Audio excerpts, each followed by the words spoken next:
Hello बच्चों, आप सभी को टैलेंट इंस्टीट्यूट में स्वागत है। इम्पोर्टेंट नोट्स ड्यू सोल का BA programme B N S third semester second year political science का है ये। ओके, जो कल होने वाला है पॉलिटिकल साइंस आप लोग का introduction to comparative government and politics. Okay, B एनर्स का है ये।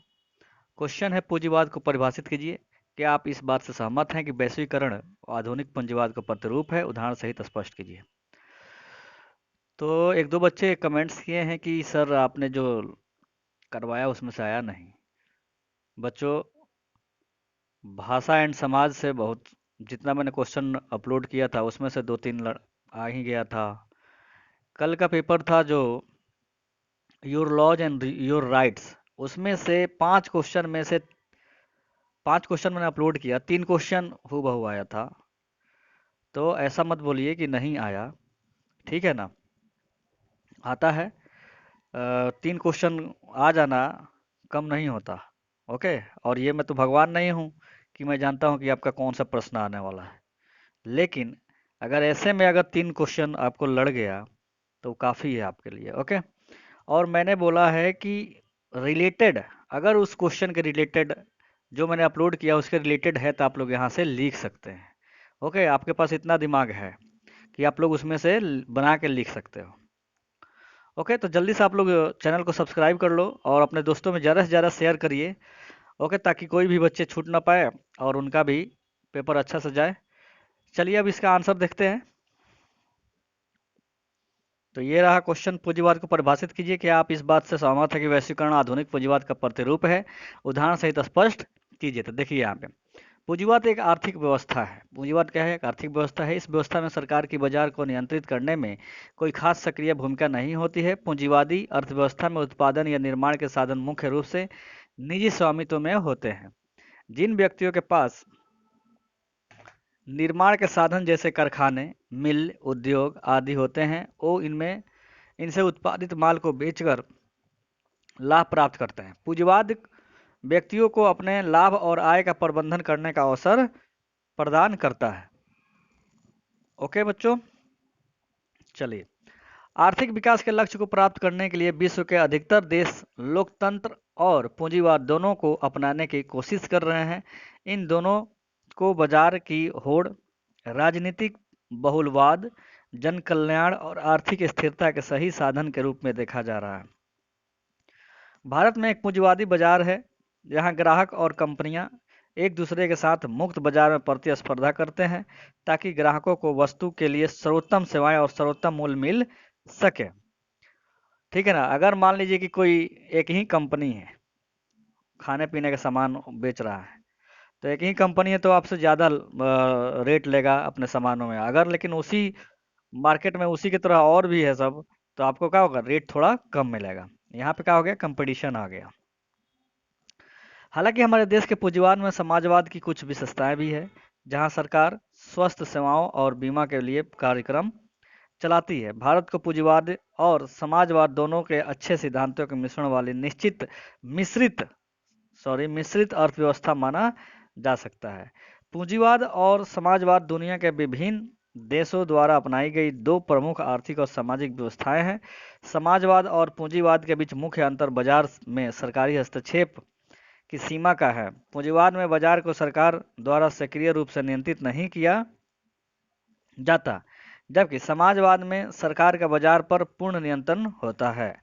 पूंजीवादी अर्थव्यवस्था में संपत्ति और व्यवसाय निजी स्वामित्व में होता है, जबकि समाजवाद एक ऐसा अर्थव्यवस्था है जिसमें उत्पादन के साधन राज्य या जनता के पास अधिक समतावादी तरीके से होती है। पूंजीवाद में मुख्य रूप से लाभ कमाने पर ध्यान दिया जाता है। इनमें जनता और लोगों की समानता पर कम ध्यान केंद्रित होता है, जबकि समाजवाद साधनों के संसाधनों समान वितरण और जन कल्याण पर ध्यान केंद्रित करता है। पूंजीवादी अर्थव्यवस्था में ग्राहकों को अपनी ओर आकर्षित करने के लिए नए उत्पादों के नवाचार पर जोर दिया जाता है, जबकि समाजवादी अर्थव्यवस्था में यह देखा जाता है कि सभी के पास समान और पर्याप्त उत्पाद है कि नहीं। वैश्वीकरण आधुनिक पूंजीवाद का प्रतिरूप। विश्व वित्तीय संकट या मुख्य कारण पूंजीवाद है। विश्व वित्तीय संकट का मुख्य कारण जो है पूंजीवाद है। यह संकट वैश्वीकरण के वर्तमान दौर की उपज है।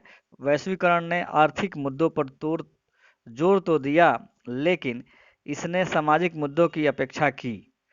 ज्ञानचंद समाजवादी अध्ययन संस्थान में पूंजीवाद का वर्तमान संकट और समाजवाद विषय पर आयोजित सेमिनार को संबोधित करते हुए international institute of labour study Geneva के पूर्व निदेशक डॉक्टर जेरी रोस ने कहा कि वर्तमान वैश्वीकरण का नैतिक व आदर्शवादी आधार कमजोर है।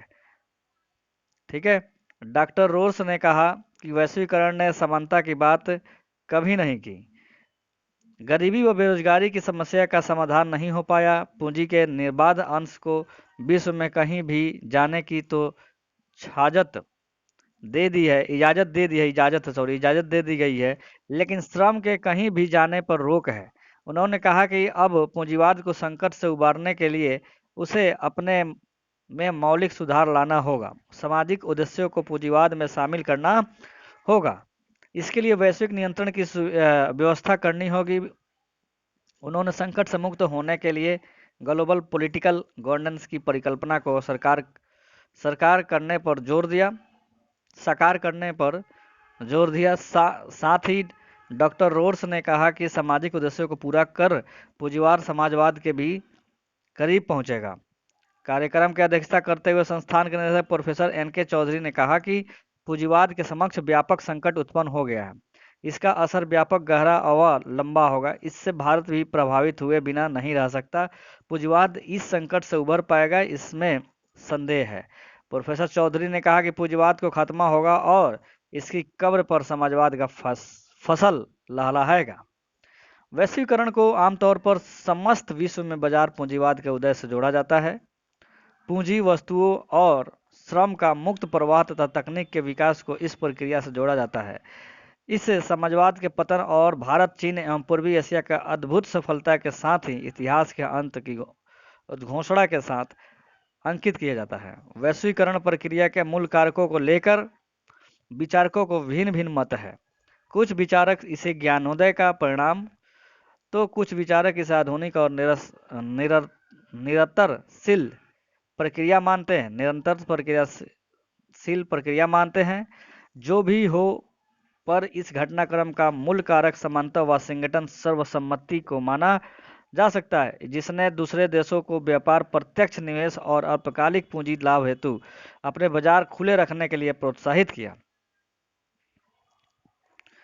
ऐसा माना जा रहा था कि निजी पूंजी के अंत प्रवाह और मुक्त व्यापार से तृतीय विश्व के देशों को सशक्त व पोषणकारी विकास हासिल करने में मदद मिलेगी और फलस्वरूप गरीबी का स्तर भी घटेगा। अंतर्राष्ट्रीय मुद्रा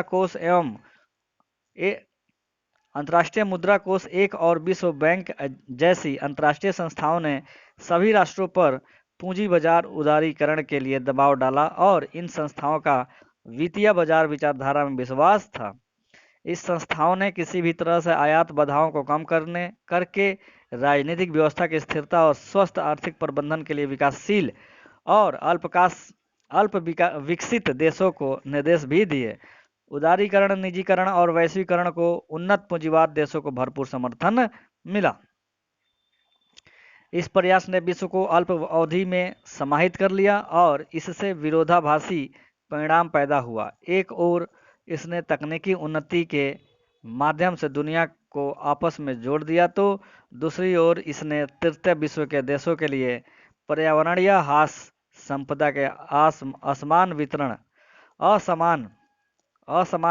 समाज के एक बड़े भाग का अपेक्षीकरण और विश्व आतंकवाद की समस्या खड़ी कर दी। अभूतपूर्व आर्थिक संवृद्धि के साथ साथ समय समय पर होने वाले आर्थिक संकटों से विकासशील देशों की दशा एक झलकती है और इसी कारण वैश्विक पूंजीवादी व्यवस्था को भिन्न भिन्न व्याख्याएं की जाती है। विभिन्न विचारक आधुनिक विश्व और इसके विकास को अलग अलग नजरिए से देखते हैं।